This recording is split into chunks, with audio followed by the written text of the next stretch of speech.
Joining us now is a guy who knows real estate from the bottom up.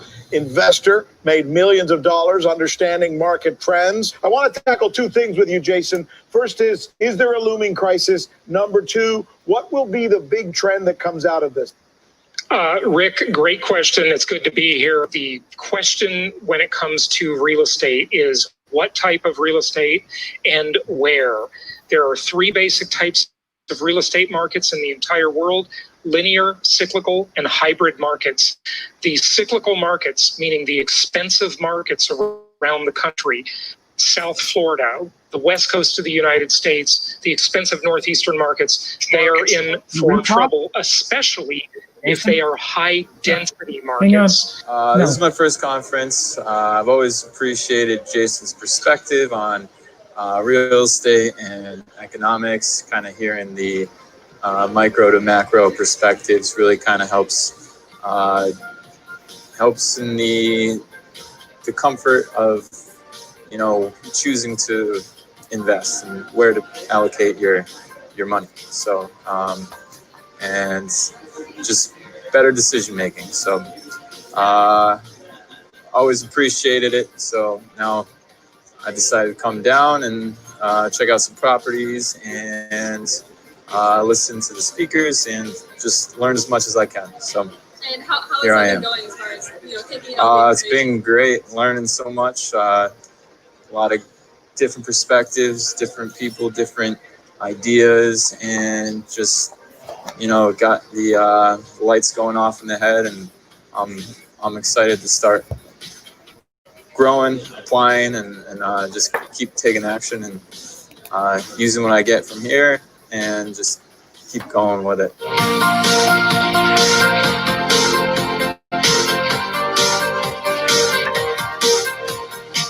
Hi, it's Jason Hartman, and we are continuing our discussion today on the 10 commandments of successful investing. Let's talk about number 5. Do any of you like to gamble? Yeah, maybe you do. Maybe you go to places like Lost Wages, Nevada, right? A terrible place that just steals people's money, right? And maybe you do that for entertainment. And hopefully you limit yourself and you limit your budget when you gamble, right? But investing is not about gambling. Investing is the legitimate process of creating value over time. Now, I have a very simple way for you to know if you are an investor or if you are a gambler or speculator, right? Very simple way. It is this simple. If you want to know if you are an investor and you want to know if you have an investment that you are considering, there's only one question you need to answer. You ready? Does it produce income? Does it produce income? If it does not produce income, it is not an investment. It is simply a speculation. It is simply a gamble, right? There are many investors, well, I should say people who call themselves investors, bless their hearts. And I used to be one of these, right? But I got a little older, I got a little more conservative, and I thought, you know, it's kind of hard to earn your money. I don't want to lose it anymore, right? So I want to be an investor, not a speculator, not a gambler. I like to invest for yield, for cash flow, for ROI, return on investment, as you go along. See, the problem with investing for capital appreciation, you know, the old mantra of the non-dividend paying stock investor, the precious metals investor, the cryptocurrency investor, or the investor, well, they call themselves an investor, in real estate in a cyclical market, which we will talk about that in the future, the 3 different types of real estate markets. That type of investor or really speculator is doing the buy low, sell high business plan, right? The buy low, sell high. The problem is, I have never, in all my years in business, and I've been doing this a long time, since I was 19 years old in my first year of college, I got into real estate. I always wanted to be a real estate investor since I was 16 years old. And in all that time, I have never met anybody who can accurately predict the cycles in the real estate market. Yes, I've met quite a few gurus who claim to be good at this, and they'll be good for a while, okay? And then they'll be wrong. They'll be good until they're wrong, right? Well, that's right. They're good until they're wrong. Hello, everybody. Little impromptu meeting tonight, a little impromptu live stream. Here we go. Take one. Evan, how are you? I'm doing great, Jason. Any chance to talk with you and be with you is wonderful. Well, hey, it's great to have you on. So give us your take on the marketplace. You've been talking to investors and hearing what they're saying, and just share that a little bit. I want to get through a couple of things I didn't finish yesterday when we did our normally scheduled live stream. And of course, that wasn't with you, but I appreciate you joining tonight. I want to go over a couple of these things from yesterday, but just give us your general take. Well, Jason, you know that I'm a pretty positive person overall. And so I don't want this to seem like overly positive, but it is incredible right now. It is really, you've talked about how there's different types of recovery. You talked about the reverse square root and the V and the K. I think in the real estate market, it's been a V, but it's gone past the V. It's like higher now. Yeah. Right. There is more excitement and energy and price appreciation than before the pandemic. Home is the center of the universe, as you put it a long time ago. And we are just seeing more and more evidence of that. And I've got investors who are just eager to close. And there's not bidding wars for our kind of properties, but there's like interest wars. There's people just want to get the inventory we have while it's there. It's incredible. We do have some bidding wars. Don't be so sure about that. We have a few, definitely. But you're absolutely right. Yeah, it's absolutely crazy right now. And who would have thought this? 4 or 5 months ago, in the midst of everybody thought the world was coming to an end. Who would have thought we would be in such an incredibly hot market? Well, that's what happens when you create $5 trillion out of thin air. Thank you, Uncle Jerome Powell, our rich uncle, the chairman of the Federal Reserve. And Jason, I've been meaning to ask you this for a long time. Do you think that this increase in price is driven more by the supply of money or the lack of supply of homes? Of course they're both, but what do you think is the more predominant factor? That's a good question, and it's hard to say because the housing shortage has been with us for many years. It's not a new thing, and it depends where, right? It's always a geographical question because, as the old saying goes, as I always say, all real estate is local. All real estate is local, and that's certainly true. So if we were busy trying to get people to invest in New York City, we would be eating our hat right now, right? Things are really bad there and getting worse. And so this acceleration of the move to more business-friendly, low-crime, landlord-friendly environments is only accelerating. And this has definitely accelerated that too.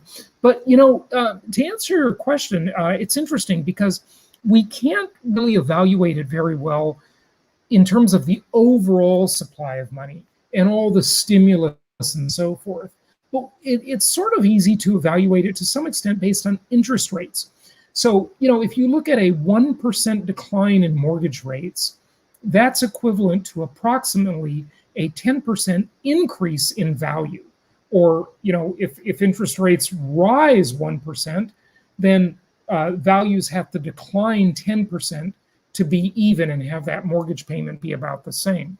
So really, you could say that our rich uncle Jerome Powell has certainly pushed up the value of properties pretty darn quickly with these rate reductions. But there's a lot of other stimulus and there's a lot of other behind the scenes stuff that goes on besides the outward manifestation of interest rates that we're all seeing and we're all noticing that. So that's true. But then when you take into account the mass migration to the suburbs and you look at, and by the way, I've got some slides to show and some charts on New York. So, we might as well actually get into that just right now. Let me just get back to the screen here and let's take a look at this. So this is U-Haul, the U-Haul website. And U-Haul, of course, is a moving company. It's a do-it-yourself moving company, but a moving company nonetheless. And they publish a lot of interesting news releases and statistics and so forth on the market.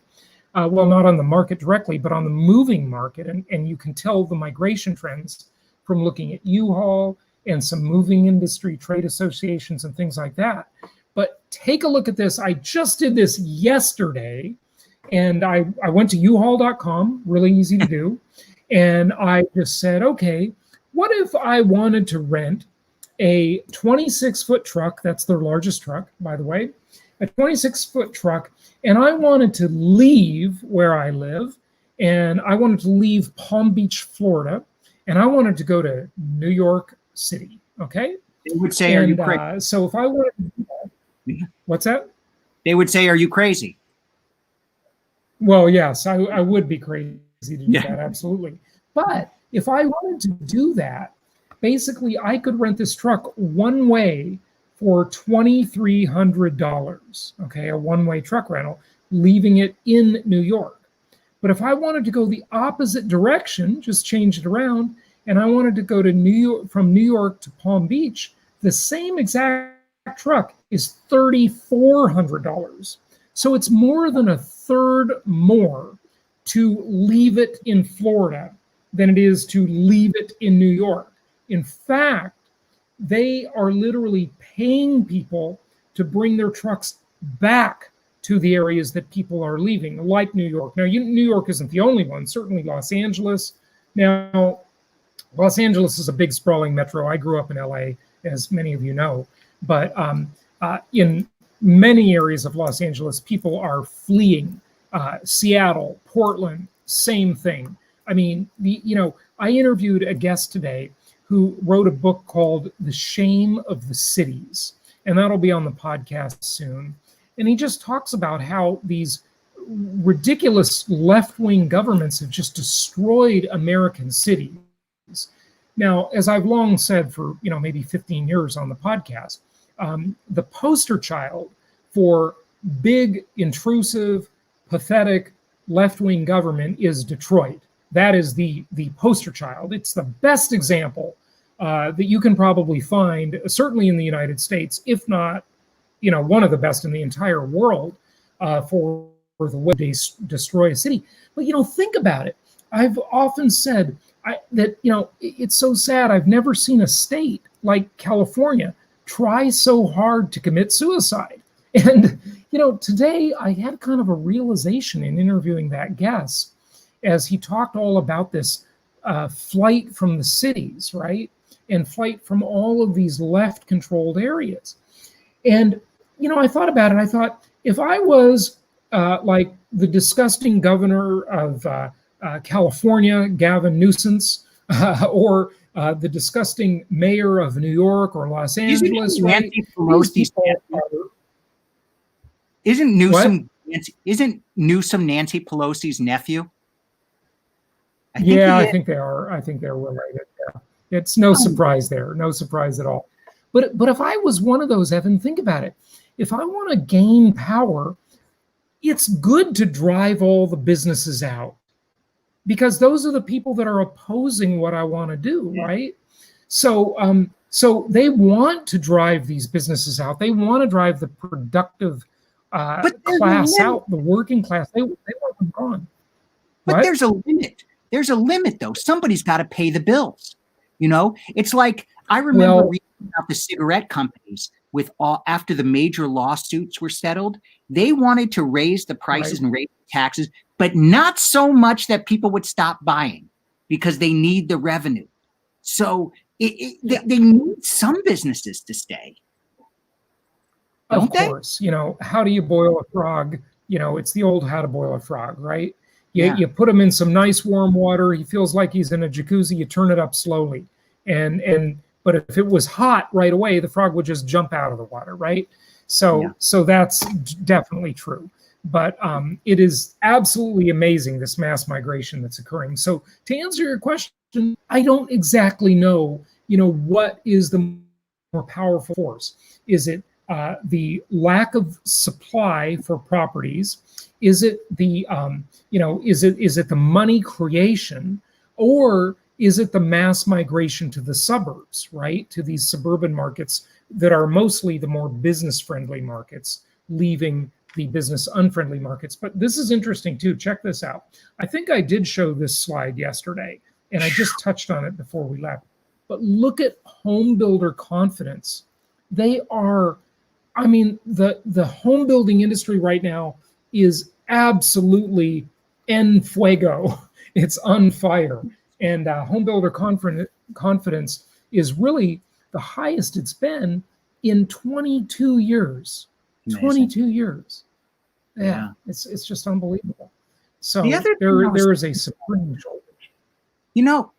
It's not just, I was thinking, we're getting towards the end of the summer. And one of the things that I did last summer with one of my kids is we went to New York and saw a play. She's really into theater. And I'm thinking, like, we would have gone again this past summer. Nobody's traveling there anymore. There's no entertainment industry. New York thrives on tourism. It's not just the people leaving and the lack of office jobs. It's all of those tourists who would come and spend money there. It's really, this is deep, deep pain. It is deep, and it's going to be a generational shift, in my opinion. This is not coming back anytime soon. And if you think about it, what is the whole point of living in a city, right? It's the action. It's the culture. Social life. It's that you can go out at any time at 3 a.m. and you can get great Chinese food, or whatever, right? It's the high-paying jobs. It's the Broadway shows. It's all of that stuff. It's the restaurants and the nightclubs and all of that, all of that fun stuff. But that's all shut down. And folks, it is not coming back quickly. Okay, think about it. The pathetic rioters, not the protesters. These are not protesters. These are anarchist rioter idiots. Okay, they have destroyed these cities. Do you think these retailers, with all their broken storefronts and broken windows and vandalism and theft, do you think they're going to reopen? Their insurance is going to skyrocket. Even if, who knows if they'll even be able to get insurance. And they're not going to open if they can't get insurance. Okay? So they've driven these businesses out. And yeah, some of them will reopen, sure. But by and large, it's going to be a small number compared to what we see now. It's pretty tragic. It really is. So take a look at this one, Evan. Now, you've got kids, and this is interesting. You haven't seen this chart before, and I have not talked about it on the podcast. But wow, they call the millennials the boomerang generation. And we don't know yet if now the millennials are called Gen Y. I'm a Gen Xer. The Gen Y, the millennial generation, they just they go away to college, then they come back home and live with their folks, right? And that's I'm gonna charge my kids rent. They have cost me so much money already. If they come back to live with me, they're paying rent. There's no question about it. There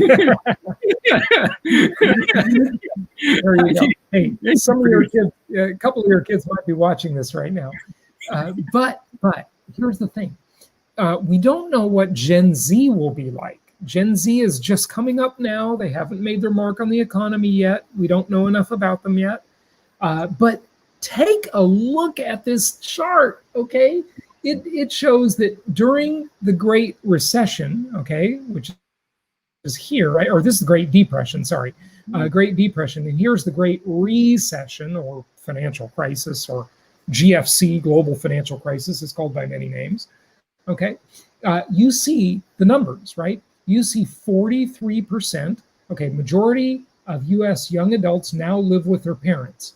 Percentage of 18 to 29-year-olds in the United States living with a parent. Okay, here it's 43%. There it went up to 48%. Okay, during the World War II era, right? But then the soldiers came back. The baby boomers, they started moving out. That was the big building boom in the late 40s and 50s, right? And that's when you saw the rise of suburbia, and you saw the preamble for America's love affair with the automobile, right? And so then everybody moved out, and only 29%, that was the low, 29% of kids this age were living at home with their phones, right? But then the number gradually started increasing. The 70s were not very good economically. That was the stagflation era. Jimmy Carter, who was a terrible president, he's a good man, by the way. I think Jimmy Carter actually is a good person, but he was not a good leader. Okay, but he was not a good president. They coined the misery index. Really was very much tied to Jimmy Carter's name, right? Because that was the stagflationary era, when we had high unemployment and inflation at the same time. And by the way, I think that is coming again, stagflation. Usually, when you have high inflation, you have that as a result of a booming economy, so you have low unemployment. And usually when you have high unemployment, prices will go down because there's less demand. But stagflation is an economic anomaly. It's kind of rare. And I think we're coming into that again. We had it in the 70s, and it was not pleasant. How does income property perform during stagflation? Well, pretty well. Income property performs pretty well during most cycles, really. Even during a deflation era, it's not great. But, compared to what is always the question, right? Compared to what? So in a stagflationary environment, a lot of your tenants might lose their jobs, and they'll be on unemployment, and people will move out. And then you'll catch other people who used to be homeowners, who had to give their homes up either by sale or short sale or foreclosure, cycling back into the rental market. You'll catch people falling down the socioeconomic ladder, and you can provide rental housing to them. Right. So not bad. And the prices go up, okay, because you have inflation. It's a stagflation, okay? And then we had the roaring 80s. The 80s were a really good decade once it kind of got underway. That was the Reagan era, and I think that was really the last sort of really good decade before the culture war really went downhill. And sadly, I think it's an amazing time to be alive, as I always say. Technology is amazing nowadays. There's a lot of good stuff coming, but culturally, the world's kind of a disaster, or at least the U.S. I mean, just look around, folks. We got a lot of really nutty things going on. It's I mean, Portland, Oregon looks like a war zone. It's absolutely insane. This is nuts what's happening. Anyway, and it's the largest Joe Biden campaign rally in history. So that's what this is, basically. And then, the 2000s, we had the dot-com bubble. We had 9/11, of course. And then, we got into the Great Recession. And here we are. So now we got 52%. More than half of these young adults are living at home with their parents. That is just... it's crazy. Funny. I can see why. I was talking with a mom today whose daughter is going back to school, and the mom is paying for her to go back to school. But in exchange, the daughter is staying and living with the mom and not going and getting a place with her girlfriends downtown. So the parents kind of incentivize. So it's kind of interesting. What's the cause of this? Is it just because, parents have big houses, these McMansions, and they have enough room versus, people staying in school for a long time? I don't think that many of them have McMansions, but yeah. True. Yeah, That's it's true. it's multifaceted like everything, right? Yeah. Okay, hey Evan, let's get a few questions here.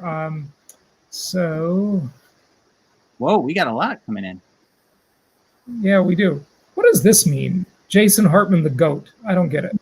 The greatest of all time. Timo, what does that mean? GOAT. What?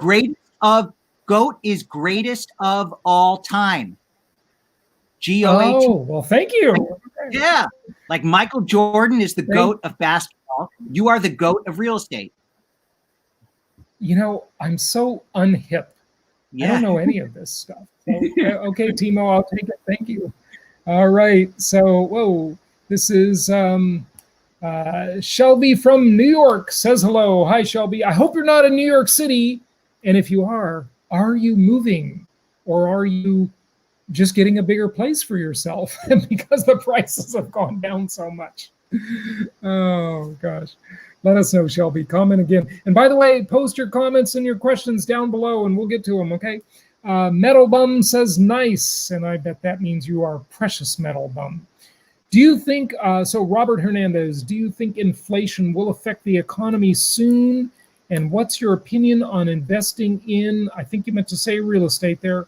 Well, I think it's fantastic. I mean, it depends where. You got to do it right. You got to do the right kind of real estate, of course.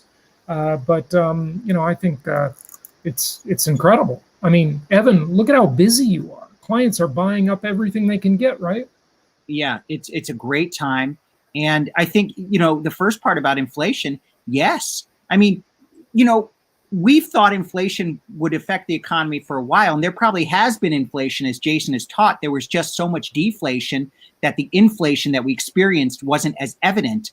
But I just saw a statistic that July numbers, the inflation rate was much higher than they expected.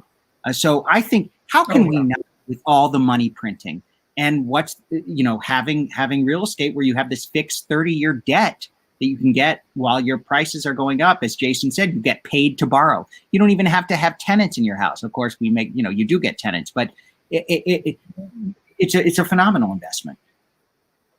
It's inflation-induced debt destruction, IIDD. It's good stuff, good stuff. So, and Evan, we talked about on the podcast recently about how grocery prices hit a 50-year high, 5-decade high in grocery prices. So, yeah, folks, there's a lot of inflation around us. We just have to look and see it, And I want to mention that again. A pound of beef, grass-fed. I like grass-fed beef. I saw the price, $12. I almost, didn't put it in my cart, but I didn't have an alternative. I wanted it. $12 for a pound of grass-fed beef. Yeah. Well, by the way, that's a good example, right? So, one of the ways they manipulate the inflation index, of course, is with something called substitution. So the 3 ways they do it is weighting, substitution, and hedonic indexing, okay? That's how they understate inflation and lie to us, basically, in the consumer price index, or even the core rate, or core inflation, as they say. And they'll say, okay, well, if the price of beef goes up, everybody will just switch to chicken. But, maybe you don't like chicken, right? So, they can do this. They substitute in that basket of goods. But inflation is all around us. And I want you all to realize, I've talked about this many times on the podcast, but, maybe you didn't all hear it, right? Is that one of the things you've really got to consider when it comes to inflation is this, okay? And this is not indexed. It is the concept that you are doing, and we are all doing, so much more is do it yourself nowadays. You go to a restaurant, okay? And, the hip, new, cool kind of restaurant is where you go, you wait in line, and you place your order versus someone coming to the table and waiting on you and a hostess seating you, okay? And then you take a number, and these are hip, cool restaurants. This is not fast food I'm talking about. These are expensive restaurants with good food. I never know what to tip at these places. Do you tip 20%? Well, we'll get to hang on, we'll get to that. Okay, that's a good point. So you stand in line, you place your order, you get your number, you bring your number over to the table, they give you a cup, you go get your drink out of the machine. It's just like a fast food restaurant, but it's not, okay? And the prices are high. You go sit down, and then they do bring your food to you. Usually, sometimes they actually just call you and you go up and get it. But they usually bring your food to you, and that's it. So why is it that you should pay like regular restaurant prices, and what do you tip for that, right? Suddenly now, because all these restaurants don't pay their workers enough money, they don't pay them a living wage anymore, right? Like they used to in the old days. You're expected to tip the chef, right? Nobody ever thought of tipping the chef years ago, right? But now you're expected to tip the chef. When you go get coffee at the coffee shop, you're expected to tip, right? Like it's just this is inflation, and nobody is counting this type of inflation. Okay, the other kind you've taught us about is inflation doesn't take into account progress, the hedonics. Like for example, tomorrow a new Apple Watch is supposed to come out, and it's probably going to be way more advanced, and it's going to cost the same as the first one. And you could say, oh, that proves that there's no inflation. Well, really, aren't we entitled to some progress?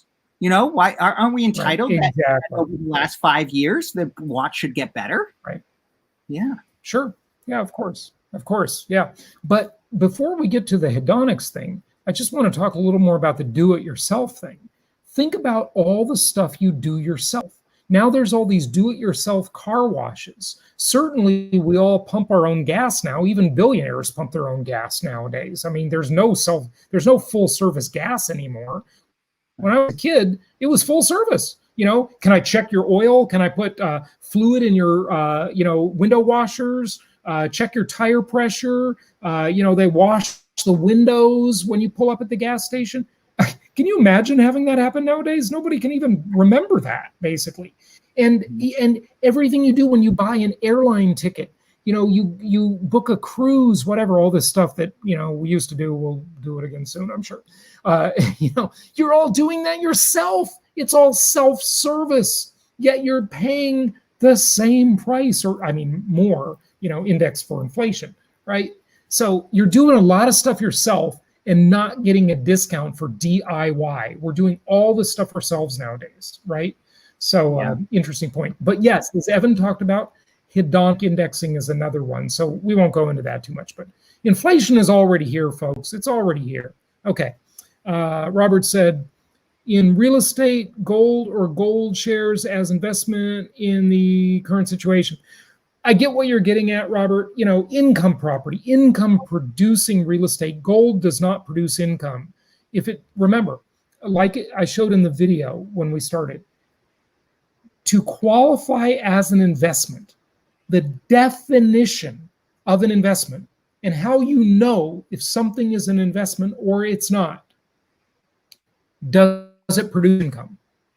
If it doesn't produce income, it's not an investment. It's a gamble. And rule number 5. And you can make money gambling or speculating. But commandment number 5, it has to pay you from day one. So you're not going to make, you did a podcast once where you talked about how someone selling gold called you and you said, okay, I'm going to buy from you. Fine. But let me ask you, are you going to pay me a dividend? Can I give you 20% of the value up front? And then the bank, you'll give me the other 80%. Yeah, I remember this podcast, and he's like, no. And you're like, well, I can get all that with real estate. So, it doesn't, sure, it can be a good investment, but it's not nearly as good as what we have. It's not an investment, though. It's a speculation. It's a gamble. If you invest in, or if you gamble or speculate on cryptocurrencies, precious metals, raw land, vacant land doesn't produce income. That's a speculation. Art on the wall, speculation. I don't get any income from that painting. Okay. It looks good. So it's psychic income, I guess. So if it doesn't pay you, if it doesn't give you income, it's not an investment. Investments produce income. So just remember that rule, Robert. And I'm not saying don't ever speculate. Okay. You can. People make money speculating sometimes, for sure. But it's got to produce income to be an investment. Okay. All right. Eric says, basically, is there a high chance of increased inventory? I think what you're meaning there, Eric, is will housing inventory increase? It could happen. It could happen. I think there will be a loosening up a little bit in the inventory coming up here. After everybody says, well, what happens when the stimulus goes away? Well, here's what happens, folks. The likely, I'm going to make a prediction. Evan, I think you're going to agree with this prediction. So what happens when all the stimulus goes away? Now, don't take this in too small of a time frame, okay? Like, yeah, it might go away for a month or, 2 weeks or 2 months, right? But here's what happens after the stimulus goes away. There's another stimulus, okay? That's what happens next. Hang your hat on it, folks. Yep. Nobody in power wants to have it be bad on their watch, okay? And certainly not before an election, and certainly not right after an election when you just took office. If you're the new guy who's half asleep, that would be Joe Biden. Total freaking idiot. I can't imagine anybody could actually vote for Joe Biden. I mean, that's just, I'm not even being partisan. He's just not ready. I mean, he's just not qualified. He didn't want to run 4 years ago because he was too old, and now he's 4 years older. I tell you. Okay. So Digital Life says, Mr. Hartman, you speculate real estate will drop 20 to 50% spring of 2001 or cyclical. Oh, no, I don't think that at all. Evan, what do you think of that comment? No, I mean, there are always fear mongers out there. There's always people, but there's just not, people need a place to live, and there's not enough supply. So simply the laws of supply and demand mean that real estate's going to continue to stay high. Unless our population, drops, but that's a long-term effect. There's really absolutely no reason. I mean, you can always see a little bit of a drop just for economic cycles, but not 20 to 50%. Plus, as you pointed out on the show a few times, people have more equity in their homes now than way more than they had in 2008. So the kind of crisis, even if there's a recession, people are not going to have the number of foreclosures that there were 12 years ago. Like Evan says, folks, equity means they have skin in the game. They have something they don't want to lose. So people are not going to walk. And these loans, these real estate loans, have been pretty darn conservative, okay? So this is not going to be like it was in the Great Recession, okay? This is a different story this time around. Now, be careful how people generalize. It's really dangerous, these kind of generalizations, okay? Real estate, what does that mean? Where? We're in a country with 400 markets. This is a giant, diverse country. In New York City, yeah, that kind of drop, it's already underway. In, downtown LA, downtown, even San Diego, Seattle, San Francisco, Portland, disasters, okay? These are places beset by civil unrest, high crime, lawlessness. I mean, absolute hypocrisy from these governments. It's ridiculous. Those places could definitely experience the kind of drop you're talking about. But a nice suburban neighborhood in Indianapolis, or in the outskirts of Atlanta, or in some of our Florida markets, or in Little Rock, no way. That's where everybody wants to live right now because they feel safe, okay? Yes, builders now build to rent. Yeah, you're absolutely right about that. Absolutely right. Evan, just interrupt me if you want to make any comments or answer any questions here. The only other thing I was to say, I don't think that that prices will drop, but even if they did, that doesn't really affect our investors because we're investing for income. So who cares? You're still going to get rent. In fact, the rent may go up, as you've talked about. That if there's a recession and people can't get mortgages, you have more renters, and there's just the supply is low. So you could actually perhaps raise rents. Depends on how much government assistance there is and where you are, but it wouldn't even affect our investors that much. Those things, as you correctly pointed out, they're non-correlating indicators. So when prices go down, when housing prices go down, it's the result of a crisis, okay? And when that happens, it pushes more people into the renter pool. So that actually puts upward pressure on rents. And the kind of properties that we recommend to our investors are these conservative, inexpensive, bread and butter necessity type of housing. Okay. And this stuff always does well. So yeah, new houses in Seattle. Well, I doubt you're talking about downtown. Okay. I don't know. You talking about Chaz? Yeah. Yeah, they changed the name of it right like a month ago. So yeah, it's got a new name. But whatever. Yeah, certainly there are outlying and suburban safe markets in all these cities. Like, LA, where I grew up, is a sprawling, mega city, right? So, LA where? All real estate is local. It's local in LA. Okay, it's very different. So these are, you have to generalize to some extent just for efficiency's sake, right? Okay. Sold my 10-year house in Seattle, full asking price in 36 hours cash. Yeah, good for you. Good for you. It's good that you sold. No rent control for my kids. Carl's saying he's going to charge his. I think that was to your comment about charging. Absolutely. I agree 100%. Yeah. Okay. Kevin says, and by the way, let me change the screen here. Okay. Kevin says, when do you think markets will correct in cyclical markets?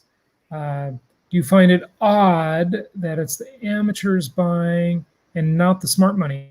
Well, in cyclical markets that are suburban, I think those are actually in decent shape, because people still have money. There's a lot of people with a lot of money out there. For example, where I used to live in Irvine or Newport Beach, okay, Southern California markets, there's a lot of population there, but those are still suburban markets. They're very safe. They always win like the safest city award, and those are highly educated people there. Those are nice places, and those will probably do well. They'll probably benefit from people leaving LA. Okay, so because it's much safer. Okay, Kevin. Okay, that's the question we just answered, right? And the other thing I always like you teach, Jason, is like, if by smart money, he's thinking like commercial real estate and like the, triple net, as you said, maybe that's a lot of rich people investing in that, but the returns are not nearly as good as the returns in single family homes. So while maybe that's smart money might just be a little bit more, stodgy and conservative, or not even conservative, just, not unimaginative. So, I would not always trust the smart money. That's a good point. Folks, remember something. Very intelligent, very highly educated people make giant mistakes all the time. I'll just draw your attention to a fund years ago called Long-Term Capital Management, okay? And LTCM, Long-Term Capital Management, said they had figured it out, right? They had the formula, all the quants, and this is a question from Quantanalytics, so that's perfect, okay? All the quants that work there, the brilliant people that had these algorithms figured out the market. They just thought they could never lose. Well, guess what? They completely folded, went under, okay? Lots of so-called smart money makes huge mistakes constantly, okay? So, all right. Quincy from North Carolina. What are your thoughts on VA loans to buy property, owner-occupied, and rent at a later date? Yeah, I think that's great. Hey, if you're a vet, first off, thanks for your service. And definitely use your VA loan to buy a good, sensible property that you can turn into a rental maybe in a year or so. So remember, your intent has to be to live in it, though. And, your intent, can change later. But don't get yourself in trouble with committing mortgage fraud, because if you say you're going to occupy, you better occupy. Okay, they do check on that kind of stuff. So be careful with that. But yeah, I think that's great. Turn it into a rental later. Yeah, awesome. That's a house hack. All right. And Kevin says, by smart money, I mean hedge funds. Well, I just explained that. Yes, lots of hedge fund guys are a lot dumber than they look or sound. Okay, so and a lot of them they're good at gathering money. They're good at gathering money and Yeah. making money for themselves. I don't know about for their investors. Right. Yeah. Okay. Here's Kevin again. 350 to 380% of the returns in real estate over the last 40 years is solely attributable to falling interest rates, I think you mean. Will those increases, what will those increases look like going forward in a depression economic event? Well, I don't understand the question. Are you talking about appreciation or those interest rates? I mean, think about it. If you get a mortgage today, you don't have to make the last payment on that mortgage until 2050. Think about that. Just let that sink in for a second. Do you know how much the world will change by 2050? Do you know how many bouts of inflation we'll have between then and now? I mean, that's incredible that you could lock in a mortgage at these incredibly low rates and not make the last payment until 2050. Okay. Ray Kurzweil predicts, and who knows if he'll be right, that we will achieve singularity in 2030, in 10 years. Okay.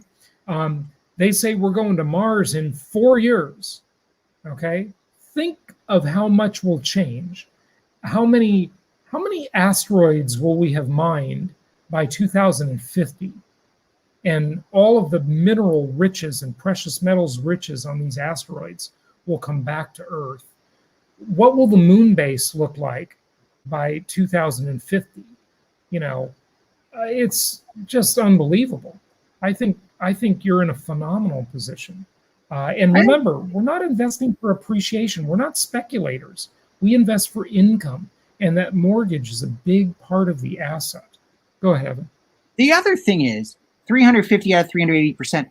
A lot of these studies that talk about the rate of real estate appreciation, like Robert Shiller did one where he said basically real estate only appreciates 1 percentage point over the rate of inflation.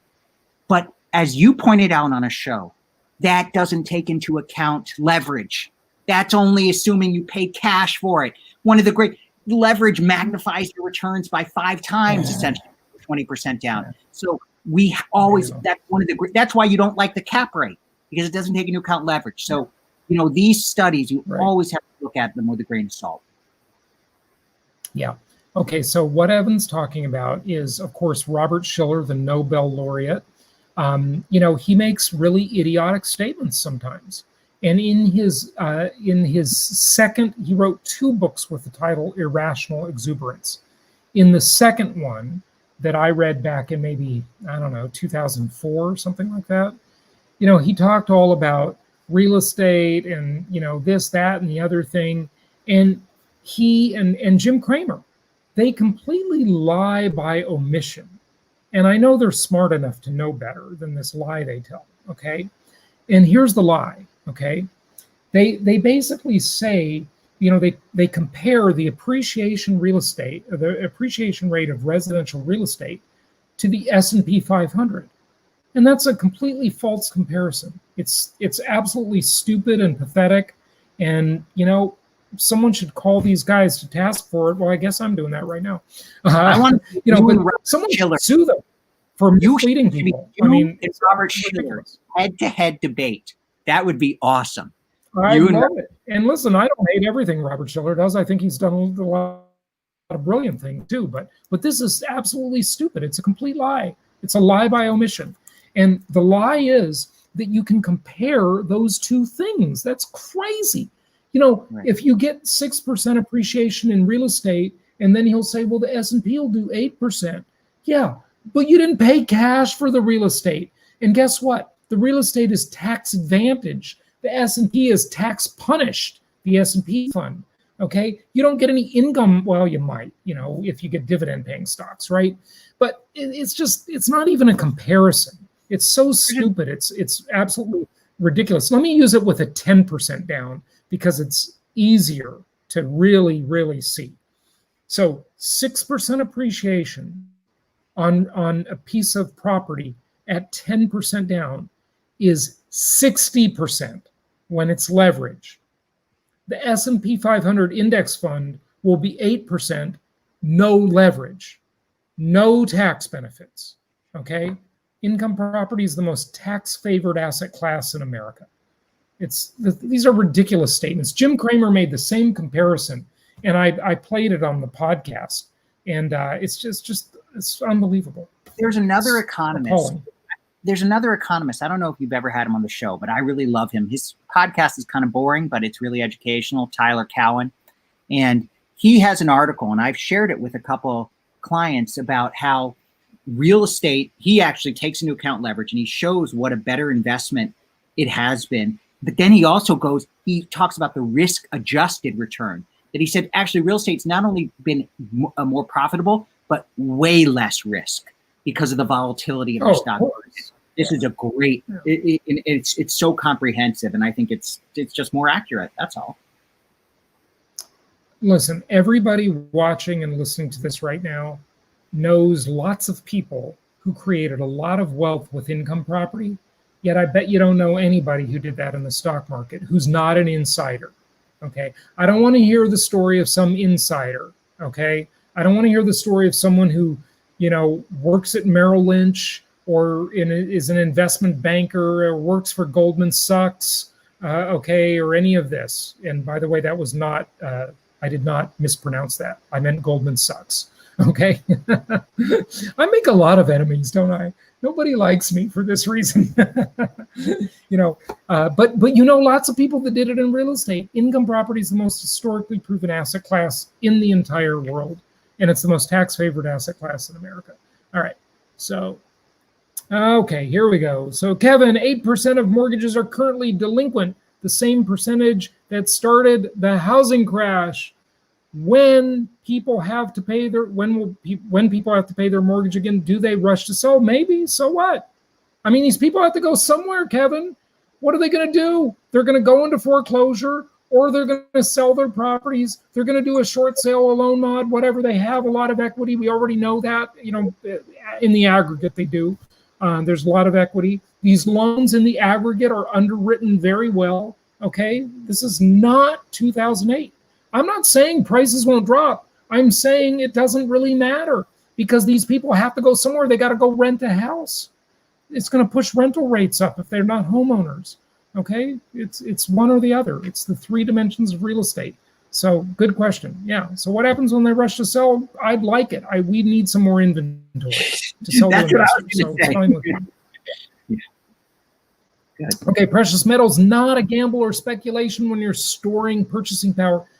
Okay, that's kind of fair, in the sense that it's insurance. Fair enough. I mean, listen, 5,000 years ago, you could buy a toga and a pair of sandals with 1 ounce of gold.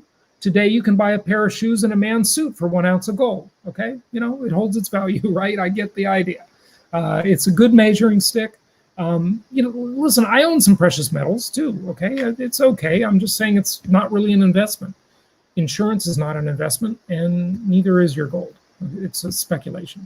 And I get it that it's not as speculative when it's insurance. So have a little bit of your money in that. I get the arguments. I've heard them all. I've argued them all, actually.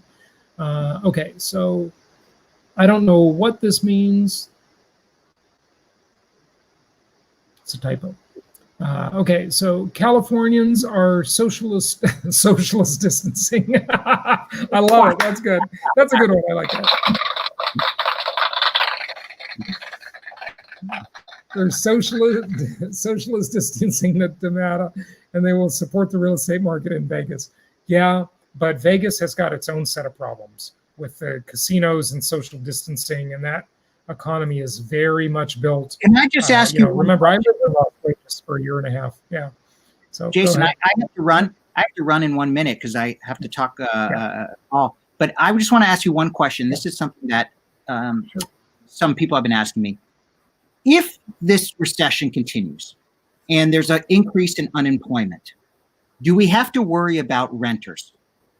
How are we going to get still have tenants who can pay? They've had the stimulus, they've had enhanced unemployment. What if just the recession continues? How do we prepare for that? Yeah, my answer is it could be bumpy, have adequate cash reserves, but I think there's going to be a big expansion of the Section 8 housing assistance program. We are becoming a country of big government nanny state. That's, some would argue we're already there. It's only going to get worse. And you know what, Evan? We promised this would be a short one, and I got to get going too. I just want to grab a couple more of these questions.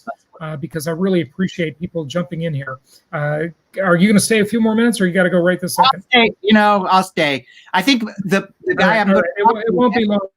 Listen, I promised myself this would be a short one tonight. It was just to sort of make up for yesterday's because we didn't get to go through some of these slides. Okay, so we got I love the socialist distancing. That's great. Thank you. So Kevin said, you guys are ignoring there's no supply base solely in forbearance. Okay, so what's he saying? Okay, so if they're in forbearance, they don't go on the market. So that supply doesn't materialize. Fine. Then prices will keep going up. What right. So well, maybe it's either there's more supply or there's less supply. And more supply means prices drop, less supply, and more supply comes from somewhere, and that means rents have upward pressure. Go ahead, Evan, your thoughts. Well, maybe he's saying that there will be supply. It's just the supply is being delayed by forbearance. And that may be true. That maybe when forbearance... I agree. But first of all, forbearance could keep going. Depends on the election.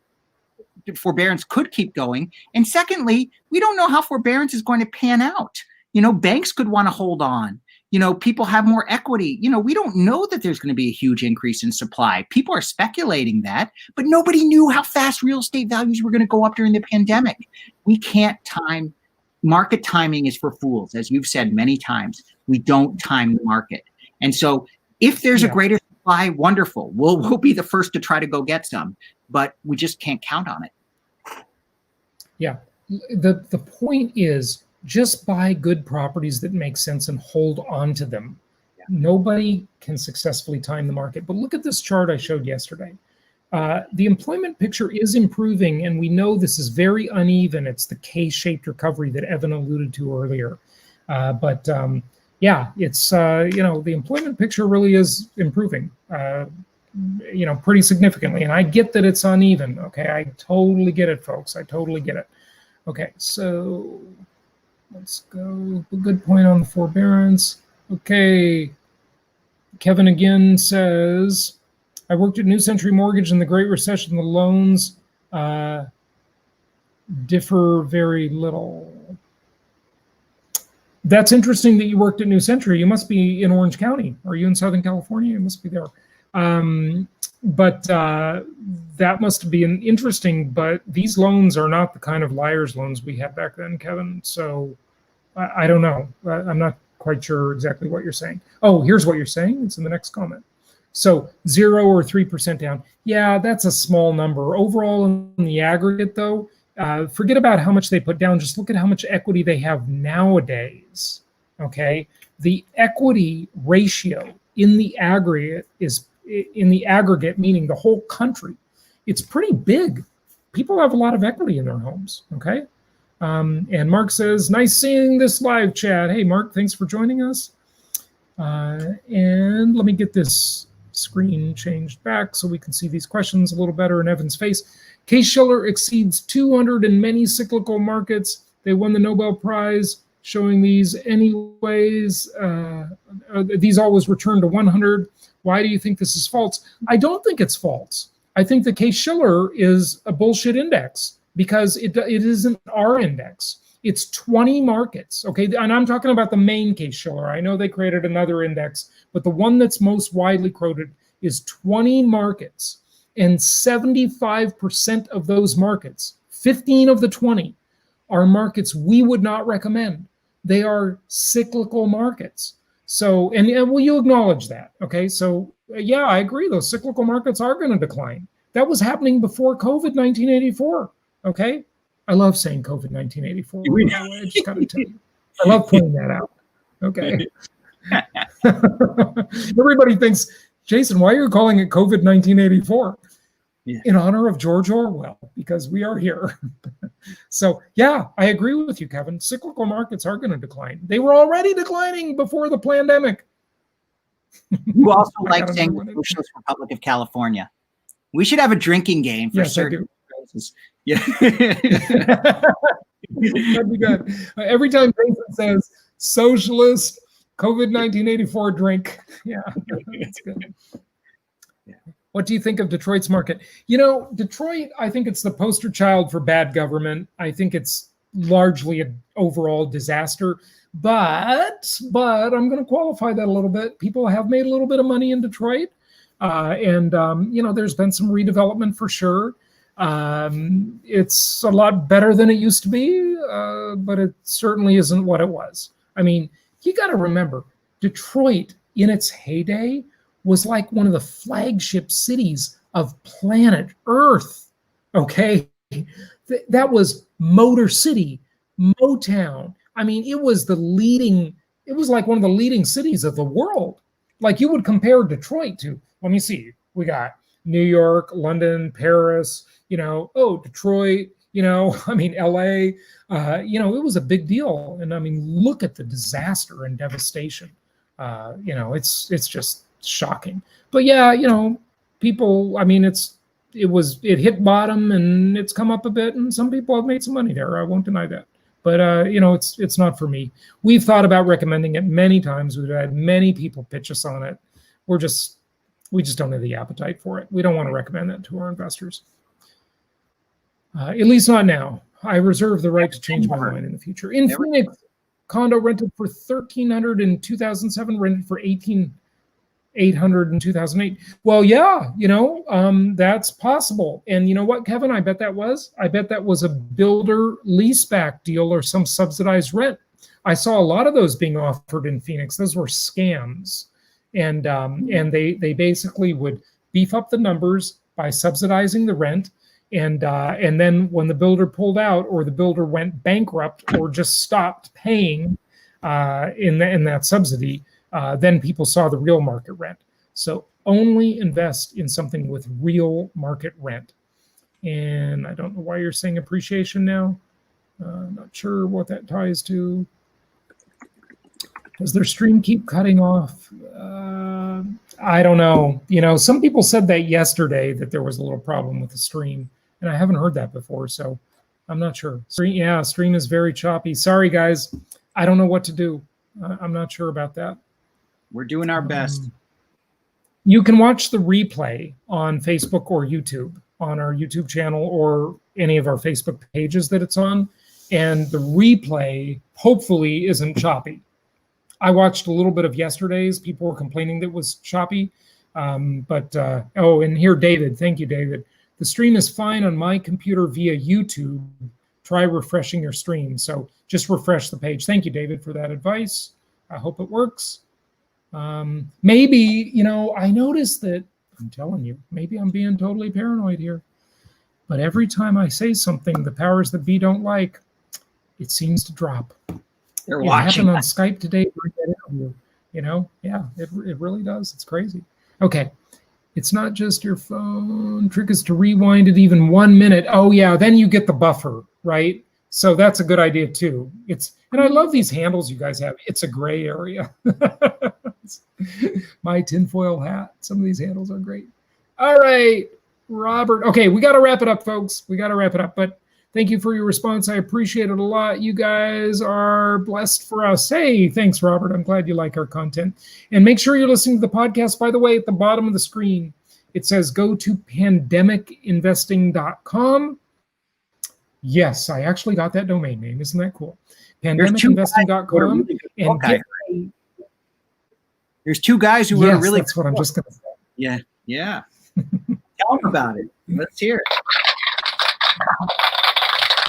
Yes, I was just going to say that, Evan. You're stealing my thunder here. So Evan and I did this great book that is on pandemicinvesting.com, and it's free. So it's a free little mini book, and check it out. You'll like it. You'll like it a lot. With the questions you have tonight, that book will be really good for you, and it's free, no strings attached. No strings attached. Okay. So thank you. We got that one. Okay, we're going to wrap it up here, folks. So any insights on rural Austin market? Me and the missus planning to escape San Diego. Well, I think you're going to be a lot better off there than in San Diego. Yes. Yeah. So I would go for it. And rural properties are going up. I showed a chart on that a couple of live streams ago. The rural properties are definitely doing pretty well. In California, actually, you know, stay curious. What a great handle. These are so good. We'd rather have your real name, but stay curious. That's pretty good. So can California actually implement the retroactive tax thing that they're threatening?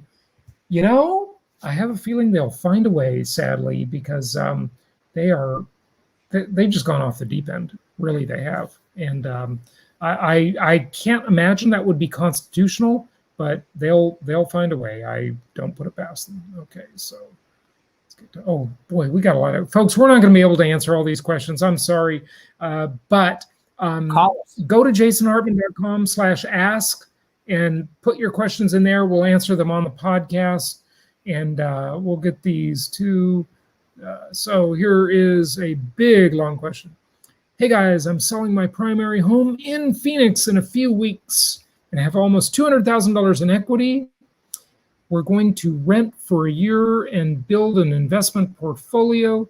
Do you think it's a good idea to buy single-family residences in the Midwest that are much less expensive and possibly get multiple homes, or just buy? Well, yeah, I think that's pretty good. You know, Jim, the Arizona market is pretty expensive. Most Arizona market, I mean, you know, Arizona's a big state, but if you're talking about Phoenix and Tucson, I'm guessing those are fairly expensive. So, you know, that's a hybrid market. Okay, the Arizona cities are hybrid markets, not linear. I'd love to see you get some stuff in Florida, Georgia.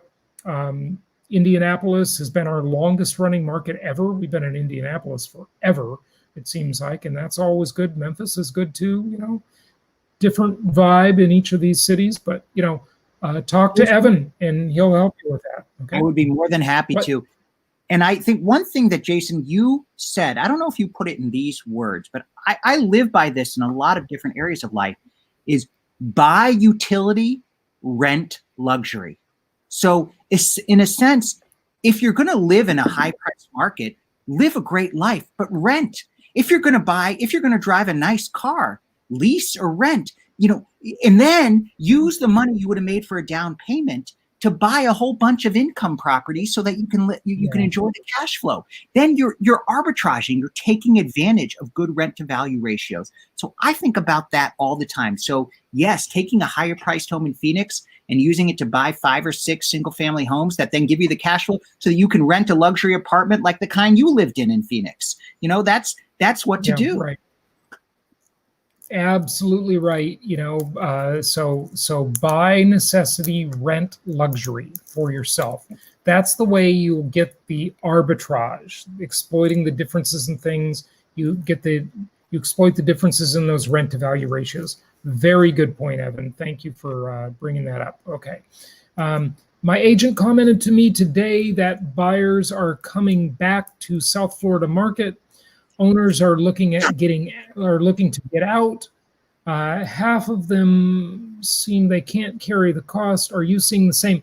Well, when you say South Florida, I'd like you to be a little more specific, because I sort of live in South Florida myself. Most people don't consider this totally South Florida, but Miami, Fort Lauderdale, certainly South Florida. Those markets are pretty expensive. Depends on the type of property. If it's a high-rise condo in Miami, and there are many of them there, I would say get out of those for sure. Do not be in those high rises.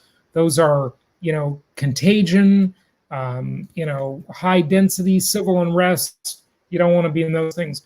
But I mean, there's not too many inexpensive single family homes in Fort Lauderdale or Miami. But, you know, if it's somewhere within reason, I think, you know, that could be okay. All right. So, okay. Whoops. Okay, Kevin. We'll be happy to talk with you. Kevin's Yeah. Hey, you want to read the questions? I'm losing my voice. Go ahead. I've been doing. Evan? I want to buy some rental properties in Little Rock. Great market. Turns out this is a focus area for you. I'll connect with your team. Wonderful. I've appreciated your discussion with George Gammon. Thank you. Well, if you're a George Gammon watcher, you must be a smart guy. So we would love to talk with you. Yep. We're big fans of George. He's a great guy. And Kevin, yes, reach out to us. By the way, if you're in the United States watching this, you can call us on the good old-fashioned phone at 1-800-HARTMAN. That's 1-800-HARTMAN. Or just go to jasonhartman.com or pandemicinvesting.com and get that book we've got for you there. So thanks, Kevin. We'd be happy to help you with that. And I think we've gotten almost says all you're questions. doing some research. Yeah, we pretty much do. Please say LA prices will crash. Yeah, I think they will. I wouldn't do Los Angeles. I wouldn't touch it with the 10-foot pole. Even if it doesn't crash, the rent to value ratios are terrible there. Okay, where do you go after 4 Fannie Mae, Freddie Mac loans, 10 loan max? Haven't done my homework. We can help you with that. You know, there's a whole school of thought that we teach called mortgage sequencing. Okay, and Evan can help you with that. Other investment counselors can help you with that. On the podcast, we've talked about it a lot. If you're listening to the Creating Wealth show, okay. And Fish says, "Thank you so much. You're welcome. Appreciate it." And Kevin, yes, thanks, gents. Appreciate your expertise. Thank you for watching. And Steve says, I'm looking for a single-family home in Tampa, Florida, but cannot find a good one considering a fourplex. Any thought on that? Well, you're probably not going to find a fourplex, Steve, that makes very good sense in Tampa. That's too expensive there now. Tampa's a hybrid market now. And but you know, a home for yourself in Tampa could be okay, as long as it's not an expensive home. You know, remember, the higher the price, the higher the risk. Okay, so bread and butter housing, you know, not too bad in Tampa, but I wouldn't do it for investment. But you know, you got to live somewhere, right? But definitely reach out to Evan or our team to invest in others. Train for the pros, look at private lenders and commercial blanket loans. Yes, we can help you with that. There's a lot to consider there. Too long for this discussion. Sonia says, thank you, guys. Thank you, Sonia. Appreciate you. Stay Curious says, thank you. And with all the thanks, we may never get out of here. Okay. Ultimate Bargains. When are you setting up YouTube? We are. I have a YouTube channel. We have like 8,000 subscribers. He's asking Ultimate Bargains. Oh, he's talking to him. Okay, yeah. Yes, that's true. We do see you everywhere, Ultimate Bargains. Maybe there is a YouTube channel for you. If you have a YouTube channel, type it in. Okay, Ultimate Bargains, check out your website. Okay, yeah, so everybody's just talking to each other here. Okay, so, all right, so thank you. Yes, fourplex is more cash flow, I agree, but you got to live next to your tenants, and that's not exactly. Most mainstream banks originate residential loans. Yes, I agree, they do. Okay, all right, so I'm just gonna show you one more chart and we're wrapping it up. No more questions, folks. We got to as many as we could. We've already been on 1 hour and 13 minutes. Check this out. We've been talking about this. Home buyers fleeing Manhattan. Percent change from a year ago in contracts to buy homes or apartments. Okay, now in Manhattan, they call apartments something you own. In most places, we call apartments something you rent, right? But just look at this. It's pretty staggering, okay? If you look at Manhattan, Brooklyn, the Hamptons, and Greenwich, right? They're going to the Hamptons and to Greenwich and out of Manhattan and Brooklyn, right? And so you see, like, this is just, it's pretty mind-boggling, really. Now, the funny thing is Brooklyn was actually up a little bit by July and then up a lot because Brooklyn's lower density. But I think that's just the Manhattanites moving. Okay, maybe, I don't know. You know, that's sort of a little bit unexplainable, but definitely getting out of the highest density places for sure. So it's pretty amazing. And look at this one. Manhattan apartments see record loss in sales, okay? Quick facts on the second quarter sales. So this is very current. Second quarter of this year, Manhattan, New York, Q2 down 54%. That is absolutely astonishing. Total sales, 1,147, lowest number on record, and sales price is down 18%. Folks, this is something I predicted in February before anyone was talking about this. Evan, you're my witness. You're one of many. I thought it was even before February. But, you know, I just read today, 950 people a day are moving to Florida. 950 a day. And we're talking about the Hamptons and Greenwich. There's a lot of New Yorkers who just are moving to Florida. They can work from home, or they can take a short flight, work for a couple of days and come back. You know, to lower taxes, better quality of life. I think we're just going to continue to see that. You know what's funny about that short flight thing? It's funny because I was sitting outside at a restaurant with a friend of mine on a Sunday afternoon. And we kept hearing, out of Palm Beach Airport, which is not far from me, right? We were in Palm Beach sitting at a restaurant, and all these business jets were flying overhead, Gulfstreams, Learjets, et cetera, right? And I said to him, I said, you know what we're witnessing right now? We're witnessing the traffic jam of people heading back to New York. Now, this was before COVID 1984, okay? So, but that was just the typical thing. They'd come spend the weekend down here, and then they'd go back to New York on Sunday afternoon. And so I thought that was funny. It was literally a commute, a stream of private jets just leaving Palm Beach International Airport, PBI, which is not far from me. So that was interesting. All right. Yeah. Hey, Evan, thank you for coming on and doing this spontaneous. I think this is our first spontaneous live stream, isn't it? It is, and it was fun. And we just had some great questions. It was so much fun talking. Yeah, good stuff. Hey, thank you to all our listeners for all your great questions and your engagement. And, go to pandemicinvesting.com, get your free book there, and check out the podcast, The Creating Wealth Show, where I go into much more detail on all of these things. And, because that's not live, it's a different concept, right? I really, now I'm doing like off the cuff things here with Evan, right? But those are a little more thoughtful. If you're listening to the podcast, it's just a different thing. And same with the YouTube channel when you're not looking at the live streams on the YouTube channel, because we've got a whole bunch of other content there on YouTube as well. And of course, you can reach out to us through jasonhartman.com or 1-800-HARTMAN.